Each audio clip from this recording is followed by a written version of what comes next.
에스겔서 14장을 보게 되면 그 말씀의 배경은 14장 3절에 기록된 대로 사람들이 자기 우상을 마음에 들이고 죄악의 걸림돌을 자기 앞에 두고, 그러니까 우상을 섬긴다는 거죠. 하나님을 떠났다는 거죠. 그런데도 이스라엘 장로들이 두어세라는 정도가 이 에스겔 선지자한테 와가지고 하나님이 뭐라고 말씀하시냐, 그러니까 참 앞뒤가 안 맞는 것이죠. 자신들 마음 가운데 우상을 두고 죄악을 두면서 그래도 장로니까 선지자한테 형식적이든 의무적이든 찾아와가지고 하나님 앞에 우리들이 어떻게, 또 하나님이 우리에게 무엇을 말하느냐, 이렇게 이제 묻는 거죠. 그러니까 당연히 에스겔은 하나님께 말씀을 드렸겠고 하나님께서 에스겔에게 말하는 것이죠. 정녕 그렇다면 내가 너희들에게 말하겠다라고 하면서 그 우상 그리고 그 죄악 그것을 그대로 둘 때는 너희들이 그대로 보응을 받을 수밖에 없다. 이제 그렇게 말씀을 하시면서 참 이제 좀 무서운 얘기를 하시는데, 목사님들이 다 아시는 것처럼 14장 12절 말씀 보게 되면은 거기서부터 이제 재앙, 특별히 예루살렘의 재앙을 통해서 그 해를 내리시는데, 그 해를 내릴 때는 만약 그 땅에 노아와 다니엘과 욥, 노아, 다니엘, 욥 그러면은 성경의 인물들 가운데 가장 믿음의 사람으로 꼽히잖아요. 노아는 당대 의인이었고 다니엘은 이방 나라에 가면서도 불구하고 여전히 우상의 제물, 음식을 먹지 않고 하루에 3번 왕의 조서를 듣고 나서도 절대 다른데 절하거나 기도하지 말라라는 그 어명을 듣고도 여전히 하루에 3번씩 예루살렘을 향해서 기도했고, 욥라고 하는 것은 아브람 시대에 비록 그 육적으로는 유대 시브린의 혈족이 아니었지만 동방의 의인으로 불릴 정도로 믿음의 시대, 믿음의 족장 시대에 살았던 그 인물.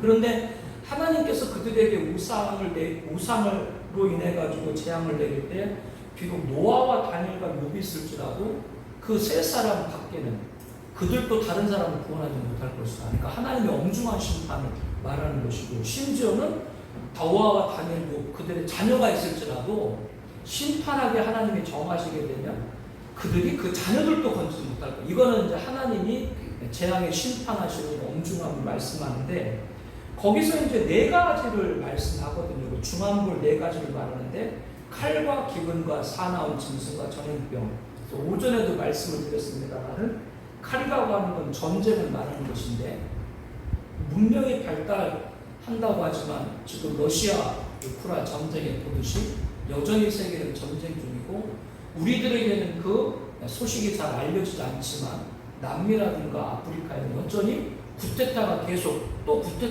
일어나가지고 정권들이 바뀌고 이런 분쟁들이 아직도 여전히 계속되어 있고, 기근이라고 하는 건 자연재해를 대표하는 것인데 결국 기후재앙이 곡식을 제대로 소출하지 못하게 되고 그것이 결국 기근으로 오게 되고, 우리같이 하루 세끼를 풍요롭게 걱정하지 않고 먹고 있는 그런 나라, 이런 나라들이 전 세계를 볼 때 사실은 많지 않은 것이죠. 우리는 풍부하지만 여전히 지금도 기아에 굶주리는 그런 사람들이 얼마나 많이 있습니까?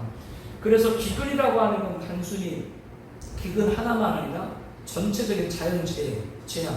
이거는 뭐 미국이죠, 하와이 산불, 뭐 캐나다, 무슨 뭐 유럽이죠, 폭염에 많은 사람들이 사망하고, 강대국이라고 해도 어쩔 수 없이 당하는 이런 자연재해. 그리고 이제 전염병은 뭐 코로나 우리가 겪고, 우리도 수련회, 여름 수련회 그때 우리 총 SC 갔다 왔을 때 한 1200명 모였었거든요. 총신대 캠퍼스에서 했는데 갔다 오자마자 한 3명인가 코로나가 확진돼가지고 조금 고생한 적이 있는데, 나도 갔다 오니까 벌써 목이 침침해. 그러니까 그냥 코로나 검사 안 받았으니까 코로나가 아닌지 모르지. 여전히 뭐 지금도 그런 여러 가지 변이들이 막 생긴다고 말씀하고 있고, 앞으로 뭐 코로나 같은 그런 전염병들은 더 할 거다. 이런 것이 이제 당시 하나님께서 에스겔 당시 때부터 하나님을 떠나고 우상을 섬긴 그런 그들을 하나님이 중환불로 내려서 해를 내리시는데 여기에 예외 없이 당하는 거죠. 예외 없이 당한다. 노아와 다니엘과 욥 외에는 그들을 통해서 다른 사람도 구원받을 수 없어요. 그들 외에. 이 말을 바꿔 말하면 예외 없다고 하는 건 그거를 좀 광의적으로 해석하면 전 세계 어디도 여기에 예외 나라가 없는 거예요. 앞으로 가면 갈수록. 그런데 이제 하나가 더 가는 사나움 짐승인데, 사나움 짐승은 성경 당시로 보게 되면 지금은 멸종했습니다만은 이 팔레스타인 그 지역, 이 지역에 보게 되면 당시에 사나운 사자나 곰들이 있었거든요.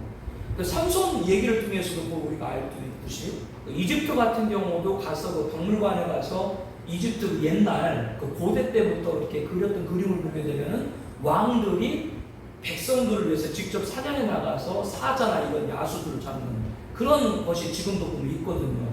그래서 성경 당시에 보게 되면 사나운 짐승은 말 그대로 야수로 보면 되는데 이게 오늘날 와서는 잘 풀리지가 않잖아. 이게 도대체 뭔가 잘 풀리지도 않고. 근데 오늘날도 여전히 칼과 기근과 전염병으로 하나님 떠난 자들을 심판하시고 행하시는 건 여전히 분명한데, 사나운 짐승을 뭘로, 나도 이걸 여러 번 말했는데도 불구하고 뭘로 해석해야 되는지 잘 이런 경우가 있었는데, 지난번 서현역에 그 난동 사건 있었잖아요. 서현역 난동 사건을 보면서 하나님을 떠난 인간이 사나운 짐승이 되는 거예요.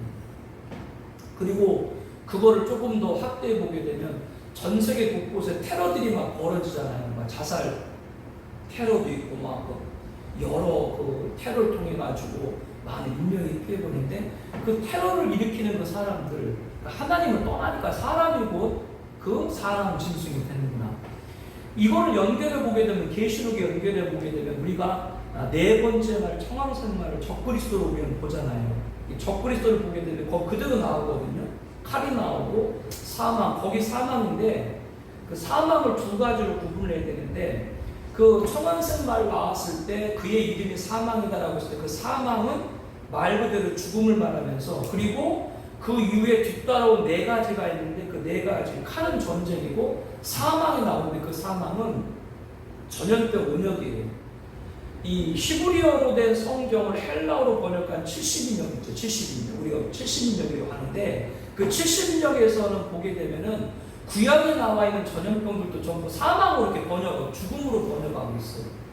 그래서 계시록의 6장에 나와 있는 청왕생말 적그리스도가 등장하면서 그자가 이름이 사망이고 그자가 가는 곳마다 문부가 죽다르고 그자를 도우는 자가 나오는데 그 도우는 자가 바로 뭐예요? 칼, 전쟁이고 그 다음에 전염병, 이 죽음으로 거기 사망으로 아까 말씀드렸고, 그리고 이제 기근, 자연재해죠.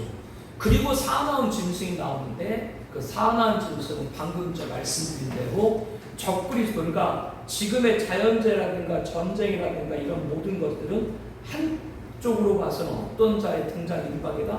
적그리스도. 그자가 등장하기 가까울수록 뭐가 또한 난리를 피는 거예요? 사나운 짐승이 난리를 피우는데, 사나운 짐승은 두 가지로 보면 된다. 즉 하나님을 떠난 자들이 테러라든가 이런 큰 사건을 일으키면서, 또한 사나운 짐승은 거짓 선지자들, 그러니까 거짓 선지자가 있고 거짓 선지자들이 있는데, 지금도 보게 되면은 하나님, 특별히 예수님 말씀한 대로 택한 자들을 미혹하는 자들 있잖아요. 뭐 신천지라든가 이런, 그들은 거짓 선지자들이고 종말에는 거짓 선지자 단일 인격체거든요. 그러니까 지금에 등장하고 있는 거짓 선지자들은 누구를 예표하는 거예요? 종말에 등장할 거짓 선지자를 예표하고, 그자가 궁극적으로 하는 일이 뭐다? 교회나 이러한 많은 믿음의 성도를 누구를 따르고 적그리스도를 숭배하도록 하는 자다. 그래서 사나운 짐승을 한번 그렇게 연결해 보니까 오늘날 무슨 우리나라가 뭐 야수가 있는 게 아니잖아요. 근데 하나님 떠난 자가 바로 이 야수와 사나운 짐승이 되는구나. 그렇게 한번 연결을 해봤습니다.